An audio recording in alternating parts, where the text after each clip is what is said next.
Okay, I think that's everything. Sorry for starting a little bit late. GarageBand on my computer wasn't working how I needed it to work for a quick minute, but we're here now, so you know it's all good.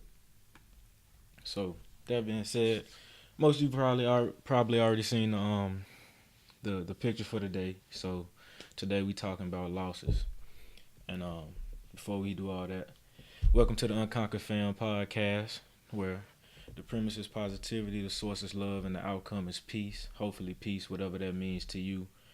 Today, we talking about losses. The positive thing about losses is it tells you something about your character. You know how you react to the L's you take define you who you are, and I mean more to yourself than to other people. You kind of learn who you are from what losses you take because you can lie to the world, you can fool everyone, but you know deep down if you took an L and if you did the best you could or if you could have done more. So have character of someone that's always trying their best. I was thinking the other day, I realized that I'm the best me there ever has been.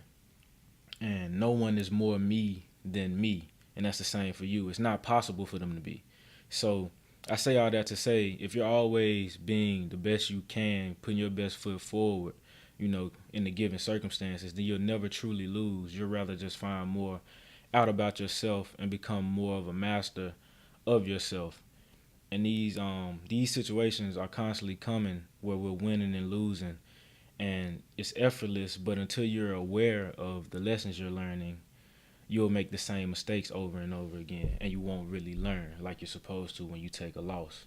So and no one wants to make the same mistakes twice, but in life sometimes we do. And I don't say that in terms of you know we're all just making the same mistakes because we're not paying attention. No, I say that in terms of trying to perfect a craft or a presentation or whatever you're doing that you might be messing up at, but you know what you need to work on. You have a certain goal that you're trying to reach, and from that, you go in with that in mind, and always are trying to better yourself and become more positive, and keep taking steps forward in whatever it is you're trying to do, regardless if you win or lose.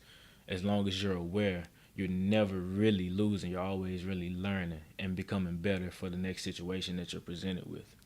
Um, as far as lessons, perception is everything. Me personally, I hate losing. But I've grown to a point where I take that energy that I used to feel and that anger I used to have for when I used to lose, and I channel it into being focused or finding better solutions to issues. Always moving forward, never staying stagnant mentally, even if I, am in a physical rest, where I'm not moving. I'm always mentally moving forward. I'm always focused on finding a lesson in every loss I've ever taken, or you know, any losses that I see anybody else taking. I'm always trying to, figure out how to come out on top in the midst of adversity. So that's how we go into it as far as losses positively. For the love component, you gotta love the process of being great or becoming great.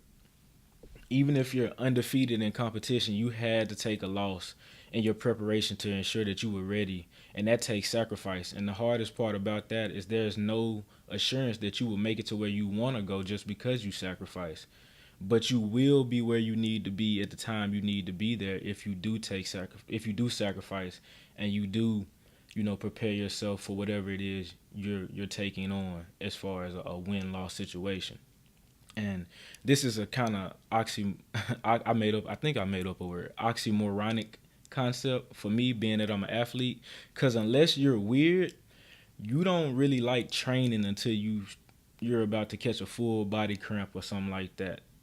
But when you get to the game, you love the game, and a part of getting to the game is what you go through when you're training and you cramp and everything's going on. Or those days where you can barely walk after practice, and you still got the rest of the day to go, and you got class or whatever, and that sucks.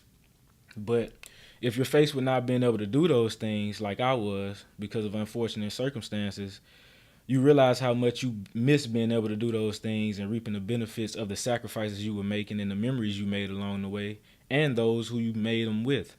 And this isn't just specifically for athletes, it's just how I relate because that's a part of who I am. But you could be a realtor, a chef, a doctor, a business owner, and hate some part of the process, but you have to love being able to elevate in whatever it is you're trying to do. And that process won't mean as much if you don't give your best. If you don't love what you're doing, that process when it does get hard, it'll be harder for you to get through those tough times because you have to love what you're doing and you have to love that process and whatever it is you're doing. And that may be a lesson in figuring out what you love to do. Me, I just like winning. I'm obsessed with competition. It drives me to be better. But that brings me to the next segment, which is peace. And for new listeners, and I hope the consistent listeners have already noticed by now, but the whole framework of this podcast is to achieve a certain level of balance with topics that usually throw people out of balance. Um, there's not a lot of what feels like peace when you're incurring or going through some type of loss. But oftentimes because of that, we don't give ourselves enough credit, for what we've put into the process. Sometimes we're hard on ourselves just because we took a loss and we shortchange everything that we've put into it. And you can't find a little amount of peace in the lesson from the loss if you don't find balance. And that comes from knowing exactly who you are, how to work yourself, how to work yourself to achieve the maximum efficiency from yourself. Um, technique and whatever it is you're doing, the fundamentals and whatever it is you're doing, and smart decisions will win over brute strength and speed all day in whatever it is you're doing. So in terms of business, sometimes you have to wait for that right opportunity instead of just jumping on whatever's going on now. In ball, sometimes you have to be patient. As far as me, you have to be patient when you're coming off the line of scrimmage because you need to see how the DB is going to react because you know what you're doing. He doesn't. Sometimes when you're teaching a child or a student, you have to be patient because they don't get it on the first go round. That's just repetition, and that's why I think losses suck, but they're good for you in terms of, like I said, building your character, helping you figure out what you love about whatever it is you're going through, as far as a process to get to that competition you're trying to get to. And it just helps you get a better sense of self and who you are and how you react in certain situations and how you aim to react later on down the road if you didn't have the outcome that you wanted. So it causes you to focus. I did a speaking engagement down in Miami just a couple weeks ago, and we were playing a game afterwards. We were playing all around the world.